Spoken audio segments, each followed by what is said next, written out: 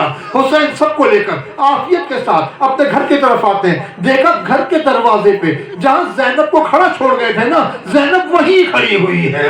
کہا بہن تم اندر نہیں گئی، اتنے وقت سے کھڑی ہو؟ بھیا حاکم نے بلایا ہے، میرے دل کو سکون نہیں، نہ جانے اس کی نیت کیسی ہے، میں آپ کی محبت میں کھڑی ہوئی ہوں۔ زینب کے سر پہ حسین نے ہاتھ رکھا، اندر داخل ہو گئے۔ میں کہوں گا زینب، اے زینب یہ تو مدینہ ہے، حسین کے ساتھ سب موجود ہیں، ارے کربلا میں کیا ہوگا جب گھوڑا خالی آئے گا، حسین نہیں آئیں گے، اور اپنی آنکھ سے آپ دیکھیں گی کہ حسین کی گردن پہ خنجر روا ہوگا، اور شمر جو ہے وہ سینے کے اوپر بیٹھا ہوا ہوگا۔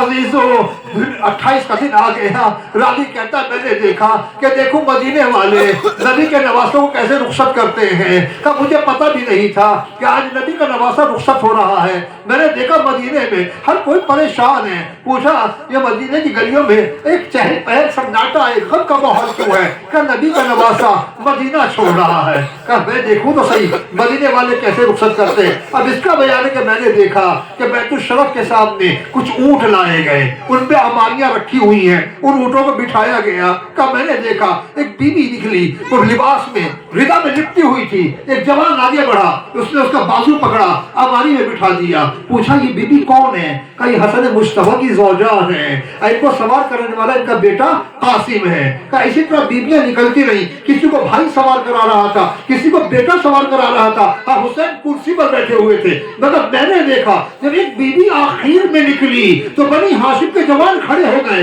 حسین کرسی چھوڑ کے کھڑے ہو گئے، عباس آگے بڑھے، حسین آگے بڑھے۔ میں نے پوچھا یہ کون بی بی ہے؟ کہا تمہیں پتہ نہیں نبی کی نواسی زینب اماری میں سوار ہو رہی ہے، حسین اس کا احترام کرتے ہیں، حسین نے اس لیے کرسی چھوڑی ہے۔ عزیزو یہ 28 رجب کی زینب تھی کہ بنی ہاشم کھڑے ہوئے تھے، عباس جیسا بھائی کھڑا ہوا تھا، حسین جیسا جوانان جنت کا سردار کھڑا ہوا تھا، ایک 10 محرم کی زینب تھی کہ وقت آس بھائی کا گلا کٹ رہا تھا، ایک ٹیلے میں کھڑی ہو کے آواز دے رہی تھی اے پسر سعد، ارے تو دیکھ رہا ہے نبی کے نواسے کا سر قلم کیا جا رہا ہے۔ یہ 10 محرم کی زینب تھی جس کی ردا روکے نیزہ میں چھینی جا رہی تھی، یہ 10 محرم کی زینب تھی جس کی کمر پہ درے لگ رہے تھے، ہاتھ بندھے ہوئے تھے۔ اگر کوئی پوچھے خطا کیا ہے تو خطا ایک ہی تھی، محمد کی نواسی ہے، فاطمہ کی بیٹی ہے، علی کی نور نظر۔ اللہم لن قتلت الحسین وصحبہ۔ یا اللہ یا اللہ یا اللہ یا اللہ یا اللہ یا اللہ یا اللہ یا اللہ یا اللہ یا اللہ پالنے والے جو محمد والے محمد کا واسطہ ہمارے قلیل سے والا قول فرما گناہان کبیر و صغیر کو معاف فرما جہاں جہاں مومن مومنات آباد اس کی جان کی مال کی عزت و آبرو کی حفاظت فرما اس امت کی صفوں میں اتحاد قائم فرما پالنے والے حماس کو طاقت عطا فرما حزب اللہ کو طاقت عطا فرما اسرائیل کو امریکہ کو اس کے اتحادیوں کو نیست و نابود فرما پالنے والے مسجد اقصی کو ان یہودیوں کے ناپاک ہاتھوں سے نجات دلا پالنے والے تجھے محمد و آل محمد کا واسطہ ہمارے بیماروں کو شفاء کلی عطا فرما محرومین کی مغفرت فرما بے روزگاروں کو روزگار عطا فرما پالنے والے تجھے محمد و آل محمد کا واسطہ ہمیں پاکیزہ خیرات عطا فرما گناہوں کو چھوڑنے کی توفیق عطا فرما ہماری نسلوں کو پاکیزہ قرار دے پالنے والے تجھے محمد و آل محمد کا واسطہ اپنی حجت کے ظہور میں تعظیم فرما ہمیں ان بڑے نظر میں شمار فرما